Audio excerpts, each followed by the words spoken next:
젊은 부자님들 안녕하세요. 모든 재테크를 거미줄처럼 연결하고 있는 재테크 슈퍼거미 법학자 훈이입니다. 오늘도 중요한 재테크 정보만 쉽게 설명해 드리겠습니다. 오늘은 12월 17일 금요일 아침 7시 20분입니다. 제가 6시 반에 촬영을 했는데 음성 녹음이 안 됐네요. 제가 버튼을 아마 잘못 누른 것 같습니다. 어쨌든 뭐 해야죠. 열심히 하겠습니다. 오늘 제목은 영국 금리 인상, 기습적으로 인상을 했죠. 그래서 나스닥이 현 시간 2.4% 폭락을 했는데 여기에 따른 오늘 주목할 종목입니다. 제가 새벽에 1시 정도에 서울에 올라왔는데 매주 목요일은 훈훈농장 가는 날이죠. 건대입구역에 사람들이 엄청 많더라고요. 그 말씀을 왜 드리냐면 지난번에 그 저희 할로윈 파티 때 확진자들이 좀 급증을 했잖아요. 근데 지금 토요일부터 사회적 거리두기가 강화가 되기 때문에 오늘하고 어제, 그러니까 목요일 금요일은 술집이 새벽까지 하거든요. 그러다 보니까 송년회를 즐기시려는 그런 이제 젊은 분들이 상당히 많던데 아무래도 이런 것들에 대한 확진자가 지금 오미크론은 아무래도 확진자 그 급증수가 굉장히 빠르죠. 전파력이 빠르기 때문에 만약이라도 이번 주 목금에 굉장히 그런 송년회나 이런 분위기를 틈타서 확진자가 급증을 하게 되면은 이게 다음 주 결국에는 금요일, 목요일, 뭐 하여튼 일주일, 이주일 정도 지나고선 반영이 되다 보니까 뭐 진짜 확진자 수 어떤 전문가는 10,000명까지도 예상을 하더라고요. 그래서 그런 시대가 올 수도 있겠다. 상당히 뭐 주의가 필요하고 저도 상당히 뭐 사람들을 만나는 거를 좀 줄이고 있습니다. 어쨌든 다들 좀 건강 조심하셨으면 좋겠고요. 어제 증시 복귀를 간단하게 하고 싶은데 어제 제가 방송을 12시 반 정도에 촬영을 했었고 새벽 1시 반 정도에 올렸거든요. 그러다 보니까 나스닥이 장초에는 급락을 했었는데 거의 3시 반 정도부터 이제 급등을 시작을 했죠. 그래서 한 2.4% 마감이 됐고 뭐 엔디비아 같은 경우는 마이너스로 시작을 해서 장 막판에는 한 7.8% 마감이 됐고요. 그러니까 그 정도로 변동성이 상당히 강했기 때문에 제가 촬영했을 때 당시에는 살아있는 종목이 제약바이오밖에 없었거든요. 미국에서. 그래갖고 당연히 거기에 맞춰서 저는 종목 선정을 하고 그래서 이제 거기에 따른 전망을 했는데 어쨌든 아침에 일어나 보니까 나스닥이 뭐 상당히 긍정적이긴 하죠. 전체적으로도 반도체라든지 전장이라든지 뭐 여행주라든지 다 급등을 했으니까. 근데 그러다 보니까 어제 같은 경우 목요일은 제가 예측한 대로 바이오주가 오히려 약세로 돌아서고 예측과 반대로 그리고 갑자기 로봇주가 급등을 하는 그런 좀 특이한 장이었다. 그 정도로 생각하시면 될 것 같고요. 말씀드린 대로 FOMC 후에 급반등한 미국 증시 여파로 인해서 일단은 어제 목요일 같은 경우는 바이오 수급이 여러 섹터, 특히나 뭐 로봇주라든지 이런 신섹터로 좀 수급이 분산된 측면이 있는데 다시 오늘과 같은 경우는 지금 보시는 것처럼 또 제약바이오만 살아남았고요. 나머지는 다 뭐 이런데 뭐 다우존스는 별로 의미가 없고 소비재, 여행, 항공, 빅테크 기업, 반도체, 전기차 모두 폭락 중입니다. 특히나 이제 반도체 같은 경우는 제가 항상 걱정을 하죠. 왜냐하면 삼성전자, SK 하이닉스가 시총 1, 2기업이기 때문에 필라델피아 반도체 지수가 낮게 나오면 아무래도 시총 1, 2 기업이 약세 흐름으로 갈 가능성이 높아서 그렇게 되면 아무래도 주가가 좀 빠질 가능성이 높죠. 근데 보시는 것처럼 엔비디아 마이너스 6%, AMD 마이너스 5% 이렇게 좋지 않은 흐름이기 때문에 다소 좀 걱정이 되는 금요일입니다. 제가 지금 방송을 다시 하려다 보니까 상당히 좀 지금 정신이 혼미하네요. 또 이제 30분 뒤에는 출근해야 돼서 어쨌든 빠르게 좀 진행을 해볼게요. 엔디비아 말씀드렸던 것처럼 지금 이게 3일 동안의 차트인데 이렇게 이렇게 큰 주식이 급등락을 반복을 하고 있잖아요. 그만큼 시장 자체는 굉장히 어려운 시장이다. 그래서 보수적 투자가 필요하다라고 생각을 하고 있고요. 그래서 오늘 2021년 12월 17일 금요일이고 현 시간은 7시 24분입니다. 빠르게 좀 살펴보면은 어저께 제가 인포뱅크 말씀을 드렸었죠. 제가 이 지점에서 전날 매수, 수요일날 매수했다고 말씀드렸었고 인포뱅크였거든요. 인포뱅크를 종가 매수를 했고 뭐 시혜가는 좀 올라갔어요. 시혜가는 한 3% 정도 올라가서 그렇게 갭상승으로 시작하면 상당히 좋긴 한데 문제는 어쨌든 지금 현재 미국 증시가 제약바이오 빼고는 모두 급락을 하고 그래서 뭐 그럼에도 불구하고 인포뱅크, 에이테크 솔루션, 라닉스, 칩셋미디어, 현우산업 이런 자율주행 관련된 주들이 모두 급등을 해서 좋은 결과가 있었고요. 저는 이제 이때까지 20%까지는 못 들고 있었고 한 7% 정도에 정리를 했는데 그 이유가 아무래도 재택근무주, 알소프트즈 차트를 좋게 보고 있었기 때문에 저도 이제 단타 종목은 어쨌든 2천만 원 시드를 항상 한전해 놓고 하고 있기 때문에 거기에서 또 1,500만 원 빼서 일로 옮기는 과정에서 아쉽게도 20% 수익을 다 내지는 못했다. 그래서 뭐 아쉽긴 하지만 뭐 인포뱅크는 근데 좀 문제는 지금 매물대를 3일 연속으로 소화를 하고 있거든요. 그러다 보면은 3일이란 시간 너무 길어요. 길어서 이게 윗공간으로 가지 못하면 결국은 아래로 조정을 줘야 되니까 일단 인포뱅크도 좀 주의는 필요하다. 물론 장기적으로 보면 자율주행 관련된 주들이 상승할 것으로 보고는 있지만 당연히 급등을 했으면 급락도 함께 따라오는 거니까 좀 주의가 필요하다. 그래서 항상 5일선 이탈하거나 20선 마지막 지지선인 20선을 이탈하면은 과감하게 매도를 해야 된다라고 보고 있습니다. 한국 PNC도 말씀드렸던 대로 급등할 것으로 예상을 했는데 이제 어쨌든 그래도 장초에 개미털기가 있었죠. 그러다 보니까 입문자분들은 그 공포감에 쉽게 들어가기는 어려운 자리였다고 보고 있고요. 그래도 이제 어쨌든 종가를 8% 이상 상승을 한 것으로 마무리가 됐고 알소프트가 좀 아쉬운데 뭐 차트상은 상당히 좋아요. 차트도 지금 아래바닥 다지고서 기간 매수에 들어오면서 올라가는 흐름이고 고점 대비해서는 굉장히 낮은 가격인데 이제 문제는 어쨌든 어저께 장대 음봉이 나왔죠. 장대 음봉이 나오고 좀 매도세도 좀 나오고 그래도 아직까지 희망적인 거는 5일선은 유지하고 있다는 부분인데 사실 저 같은 경우는 ECS가 시효가도 잘 나왔고 예전에 ECS 제가 매매한 좀 기억이 있거든요. 그래서 그때도 좋은 수익을 냈기 때문에 ECS가 그 당시에는 재택근무 대장주였죠. 그래서 이제 ECS가 또 전날 시외가도 괜찮고 장초의 흐름이 괜찮아서 같이 순환매로서 이제 강세 섹터로 좀 될 가능성이 있다고 좀 봤는데 아쉽게도 이렇게 마이너스 한 5%대 종가 마감을 했고요. 저는 이제 마이너스 한 1%대 정도의 매수를 했고 어쨌든 마이너스 4% 저한테 현재 손실을 기록하고는 있지만 어쨌든 좀 더 지켜볼 생각이긴 한데 문제는 일단 5일선 이탈하게 되면은 저도 좀 매도를 생각을 하고 있습니다. 그리고 나인테크도 제가 증거사 리포트 보여드리면서 좀 좋게 본다고 말씀드렸는데 한 4% 정도 상승 마감했습니다. 그리고 한글과 컴퓨터 그 제가 뭐 2달 전부터 3달 전부터 NFT 메타버스 게임주들은 워낙 많이 소개를 했기 때문에 아직까지 들고 계신 분들도 있을 테고 또 신규 매수 떨어질 때마다 신규 매수라는 분들이 있는데 좀 주의해야 될 부분이 뭐냐면 보시는 것처럼 한글과 컴퓨터도 제가 분명히 2주 전까지 좋게 말씀드렸는데 이번 주에 한 번도 언급을 안 드렸죠. 그 이유가 뭐냐면 20선을 이탈을 했어요. 월요일 날 이미 20선을 이탈을 했기 때문에 저는 일단 안 보거든요. 이 종목은.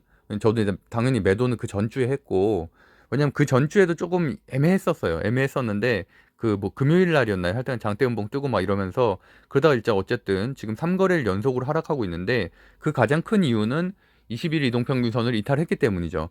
그래서 그때가 또 5일선과 21일선이 붙어 있는 상태였어서 위로 상승을 하든지 아래로 조정을 주든지 둘 중에 하나의 상황이었는데 어쨌든 여기는 아래로 조정을 줄 것을 선택을 하게 된 거고 현재는 NFT도 약세, 게임주도 약세, 뭐 전체적으로 다 그쪽 테마가 약한 상황에서 이렇게 개별 종목도 어쨌든 특별한 호재가 없는 이상은 다시 상승하기는 좀 어려울 것으로 보고 있고 그러다 보면 이제 조정의 시작이라고 할 수가 있겠죠. 이렇게 20선을 이탈했다는 것은 장기적으로 좀 횡보를 하다가 다시 상승을 하겠지만 어쨌든 뭐 1차 지지선인 그 20선 이탈이 됐기 때문에 24,000원, 24,000원이 지금 111 6일선이죠. 거기까지는 빠질 가능성이 있겠다라고 일단 보고 있습니다.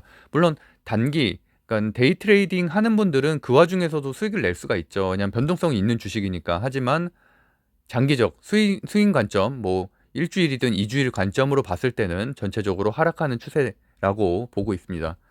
그런 관점에서 보면은 단알과 같은 경우도 변동성은 상당히 강하고 급등을 했기 때문에 당연히 조정을 줘야 되는 타이밍이긴 한데 아직까지는 보시는 것처럼 20선은 유지가 중이죠. 유지 중이고 다만 아쉬운 점은 어제 5일 이동평균선은 이탈을 했습니다. 장대 음봉으로 이탈을 함에 따라서 뭐 거래량은 별로 실리진 않았지만 그래서 조금 더 상황을 지켜봐야 되고 여기도 마찬가지로 20선을 이탈하게 된다면은 일단 기간 조정으로 들어갈 가능성이 있다. 기간 조정, 가격 조정으로 들어갈 가능성이 있다라고 보시면 될 것 같아요.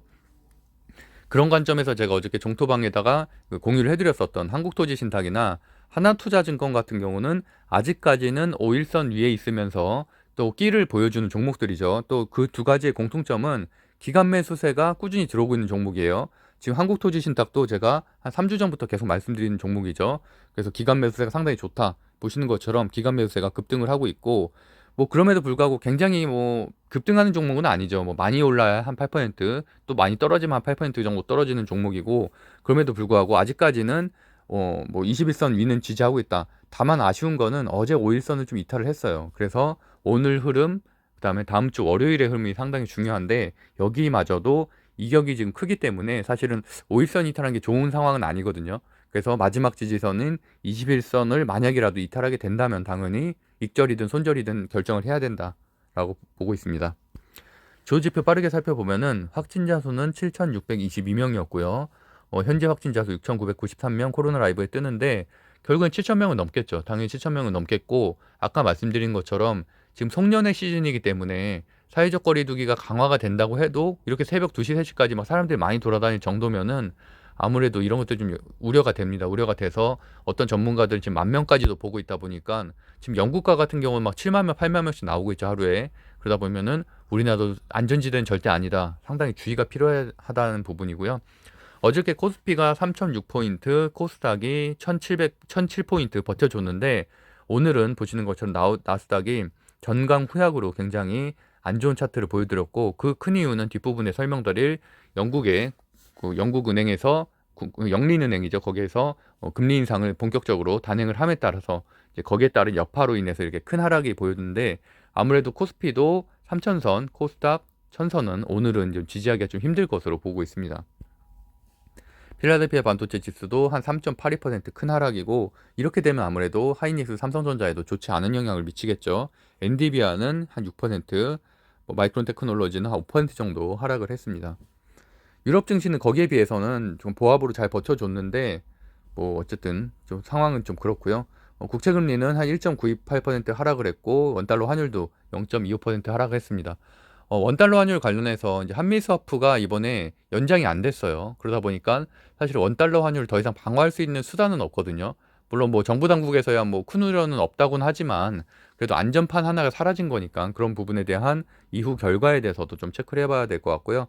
공포지수도 한 6% 정도 상승을 했다. 전체적인 시외 상황은 대외 환경은 좋지는 않은 상황입니다.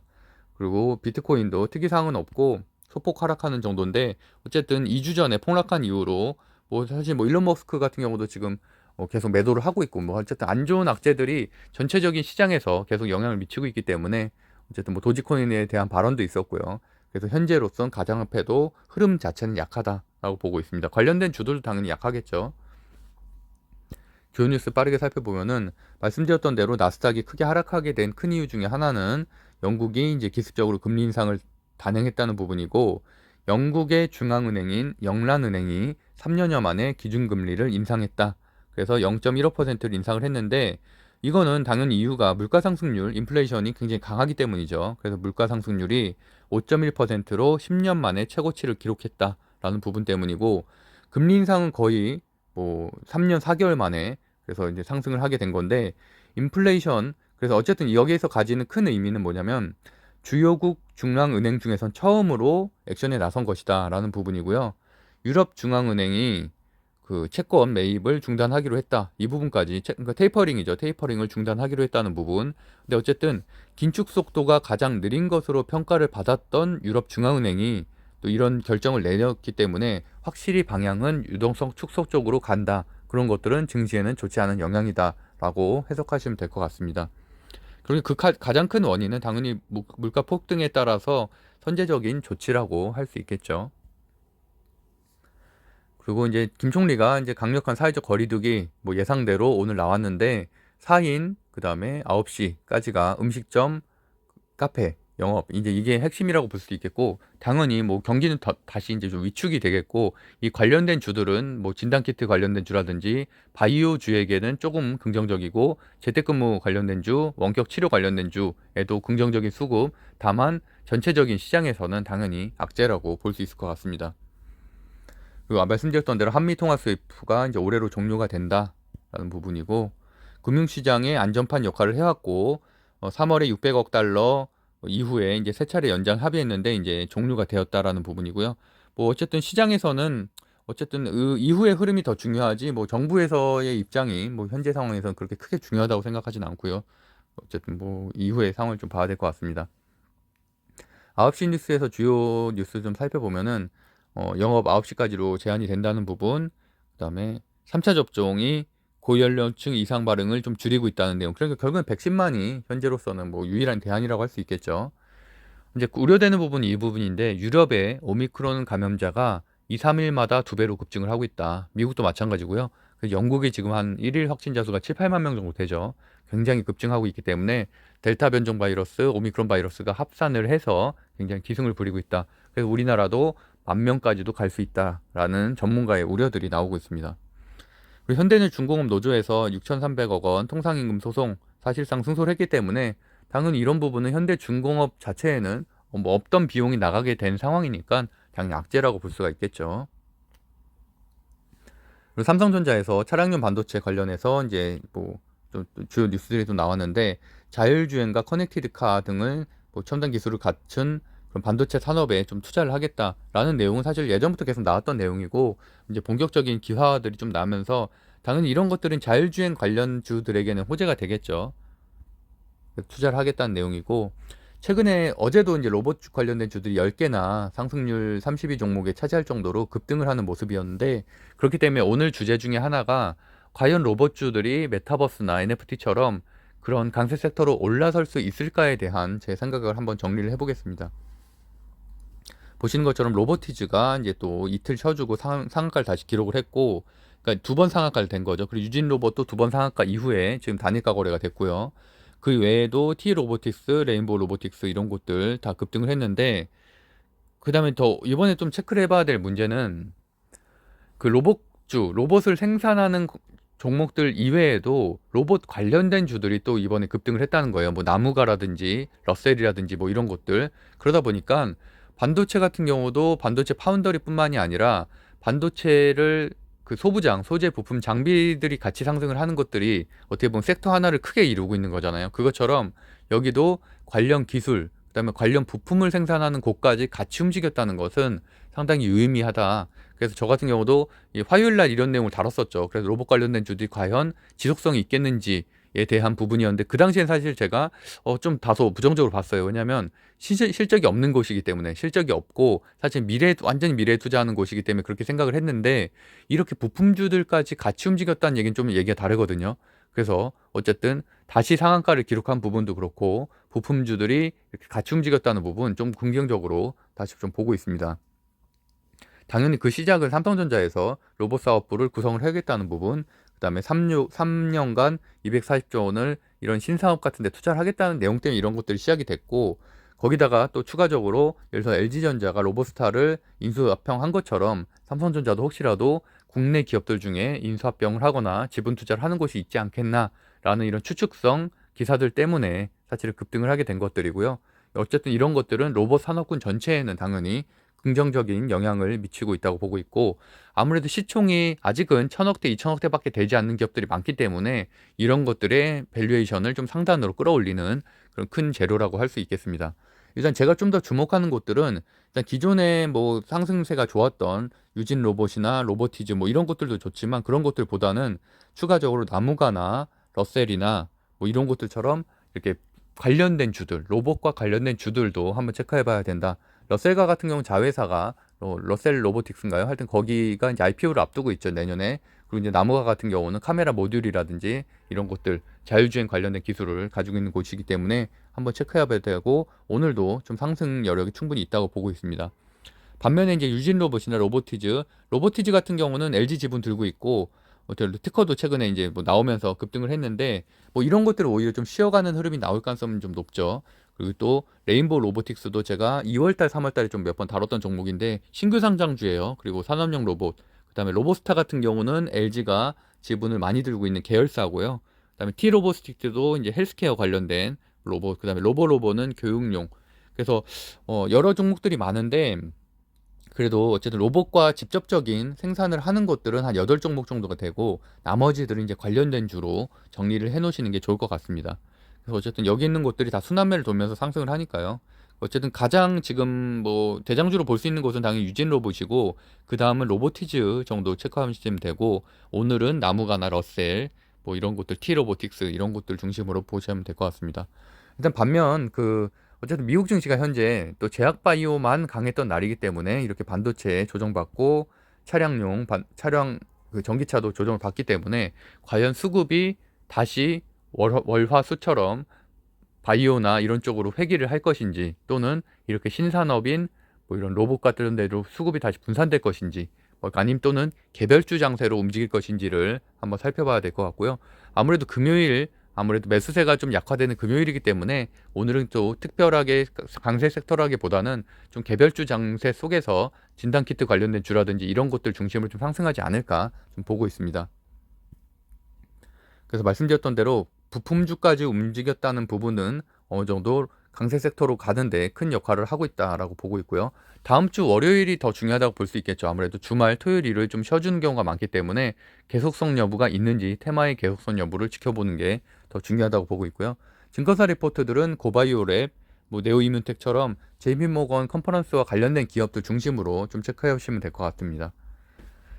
차백신 연구소도 면역보강제 관련해서 좀 리포트가 괜찮게 나와서 좀 소개해드리고요.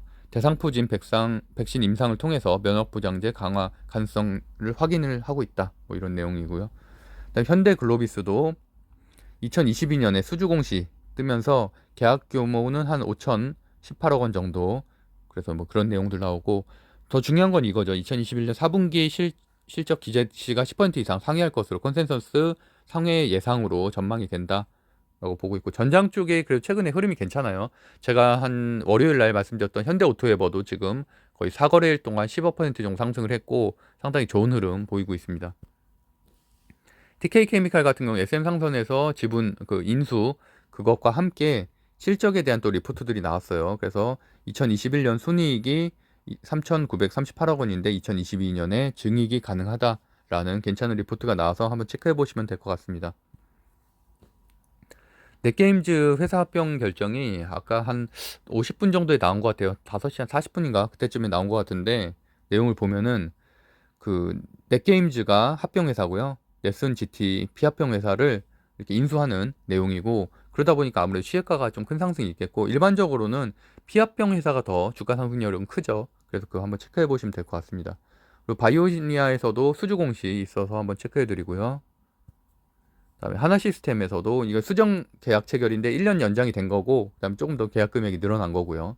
그 정도 보시면 될 것 같고, 사조대림 같은 경우는 최대 주주 소유 변동 신고서 이렇게 나왔는데, 이 재료도 장초에 어떻게 흐름이 이어지는지 한번 공부 차원에서 보시면 될 것 같습니다.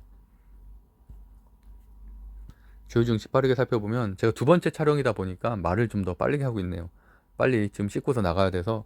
어쨌든 휴센텍, 2차전지, 수산화 리튬, 아무래도 전고체 관련되겠죠. 그래서 여기에 대한 뭐 특허 기술 뭐 이런 것들 내용 때문에 상한가를 갔는데, 당연히 이런 재료들은 굉장히 강력한 재료이기 때문에 당연히 오늘도 추가적인 강력한 상승이 있을 것으로 보고 있고, 코이즈는 이미 2차전지 양극재 공정으로 3번 연속 상한가를 갔죠. 3일 연속으로. 그래서 이제는 좀 소멸할 때가 됐다고 보고 있고요. 로보티즈, 말씀드린 대로 지금 빨간색으로 체크해 놓은 것들은 오늘 다 강했었던 로봇 관련된 주들은 엄청 많죠. 그래서 전체적인 시장을 장악을 했다라고 보시면 되고, YBM 랩 같은 경우는 그 초등학교 수도권 등교가 중단이 됐죠. 그래서 그 결정에 따름에 따라서 아무래도 교육용 관련된 주들이 좀 상승을 했다라고 보시면 될 것 같고요. QSI는 이제 CSE가 지금 이제 열리죠. 그래서 이제 그런 부분, 삼성에서 홀로그램 관련된 기술 이렇게 발표를 함에 따라서 레이저 센서 관련된 기업인 QSI가 뭐 17% 정도 상승을 했다. 드론 관련된 주 PC 디렉트 또 오늘도 이렇게 급등을 했네요. 굉장히 상승 흐름이 크고요. 그다음에 레인보우 로보틱스, 로보스타, 휴림 로봇 뭐 이런 것들. 그다음에 폴라리스 웍스 자율주행 센서 관련해서 어쨌든 지금 최근에 이번 주에 좀 강했던 종목들이 자율주행, 그다음에 AI 뭐 이런 로봇 관련된 주 이 정도 정리해 보시면 될 것 같아요. 그 이외에도 T로보틱스, 그다음에 말씀드렸던 대로 로봇의 부품주라든지 로봇의 기술 관련된 주들, 여기 보이는 것처럼 로봇 모터를 생산하는 SPG, 또는 뭐 로봇으로 분사된 스맥, 또는 아까 설명드렸던 카메라 모듈 생산하고 로봇 청소기 같은 것들 기술 가지고 있는 나무가, 이런 것들 중심으로 좀 보시면 될 것 같고요. 그다음에 포메탈도 로봇 감속기 관련된 기술을 가지고 있는 곳이죠. 그다음에 러셀 로보틱스 IPO를 앞두고 있고, 그다음에 RS 오토메이션, 이렇게 로봇의 모션 사업까지도 하는 곳들, 이렇게 로봇 관련된 기술을 가진 곳들까지도 좀 체크를 해야 된다. 오히려 이런 곳들이 반도체 소부장이 지속적으로 상승했던 것처럼 이런 시장이 좀 커질 가능성이 높거든요. 그렇게 한번 체크해 보시면 될 것 같고, 컴투스 홀딩스가 이제 사명 변경했죠, 게임빌에서. 그러면서 좀 좋은 흐름을 보였다 정도 체크하시면 될 것 같습니다. 거래량금이 상위 종목 중에선 한국 BNC 경구용 치료제 지금 현재 개발 중이고, SK이노베이션 오랜만에 상승했네요. 단기적으로 보고 있고, 로보티즈, 삼성바이오로직스까지 한번 체크해 보시면 될 것 같고요. 그다음에 외국인 순매수 종목 중에선 휴센테, 아까 말씀드린 2차전지, 수산화 리튬, 그다음에 기관 순매수 종목 중에서는 초록뱀 미디어, 싸이월드 종목 관련된 주인데 이제 거의 초록뱀 미디어 하나만 남았죠. 다날이나 뭐 안트로메딕이나 이런 데는 다들 좀 하향 추세고, NHN 벅스도 지금 거의 뭐 반토막 났죠. 그래서 이제 그런 것들은 하향 추세고, 이제 남은 것들이 그나마 이 정도다. 그다음에 두산 피오셀 오랜만에 올라왔네요. 체크해 보시면 될 것 같습니다. 그래서 정리를 해보면은 제 강세 섹터는 로봇 관련된 주가 10개나 됐고, 코로나 관련된 주가 4개나 됐다. 말씀드렸던 대로 20선 중심으로 매수 매도 시점을 선택하는 게 합리적이라고 보고 있고, 어쨌든 현재는 상승세가 아니기 때문에 좀 주의가 필요한다. 특히나 5일선 이탈하면 경계를 해야 되고, 특히나 이렇게 이격이 크게 벌어져 있는 곳들은 5일선만 이탈해도 사실 매도를 해야 되거든요. 그래서 어쨌든 뭐 대응하실 수 있는 분들은 단기 대응하면 되지만, 어쨌든 본인이 조금 손실이 좀 두렵다 이러는 분들은 20선 이탈하거나 이렇게 이격이 큰 상태에서 5일선 이탈하면은 저는 매도할 것을 말씀드리겠습니다. 당연히 일찍 들어간 분들이야 버틸 수 있는데, 제가 말씀드리는 주요 분들은, 거의 최고점을 잡은 분들, 그런 분들은 매도해야 된다. 그래야지 손실을 줄일 수 있다라고 말씀드리겠습니다. 네, 구독과 좋아요는 사랑입니다. 제가 2번이나 방송을 하다 보니까 지금 약간 정신이 없네요. 그래서 네이버 카페 젊은 부자들에서 재테크 공부 습관 만들기 스터디 진행 중이니까요. 필요하신 분들은 검색해서 들어오시면 될 것 같습니다. 오늘도 행복한 하루 보내시고요. 말씀드렸던 대로 확진자 수가 급증을 하고 있기 때문에 상당히 건강에도 좀 유의하셨으면 좋겠습니다. 항상 건강한 주말 보내세요. 감사합니다.